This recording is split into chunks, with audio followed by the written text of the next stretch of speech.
Selamat bertemu di channel YouTube kita Palito Namekmet.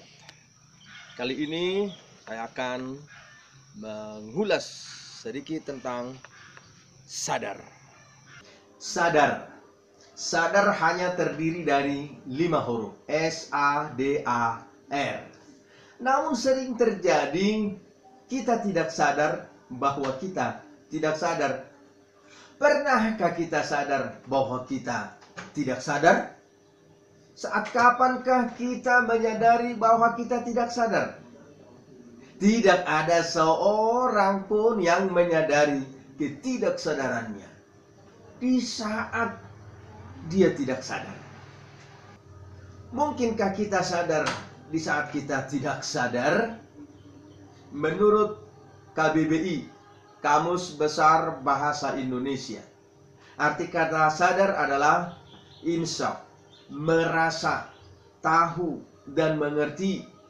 Contoh, kita harus sadar, kita harus tahu, kita harus mengerti, kita harus insaf bahwa hidup ini penuh perjuangan.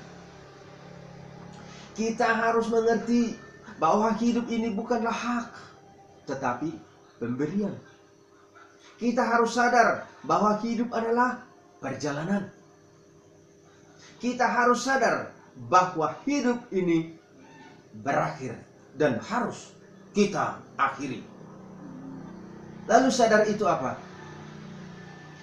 Ketika seseorang diperhadapkan dalam peradilan, tentu akan ditanya, baik tersangka, baik saksi, apakah Anda dalam keadaan sehat dan sadar? Jika seseorang ternyata tidak sehat dan tidak sadar, mungkin akan dipending dulu.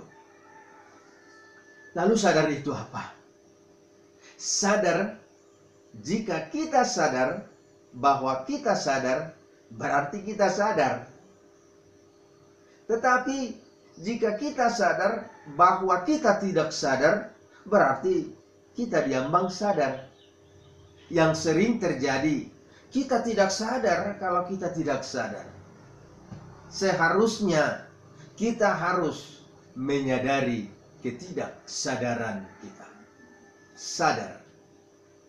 Jika kita sadar bahwa kita sadar, berarti kita sadar. Kalau kita sadar bahwa kita tidak sadar, berarti diambang sadar. Yang sering terjadi, kita tidak sadar bahwa kita tidak sadar. Sebaiknya kita harus menyadari ketidaksadaran kita. Salam sadar.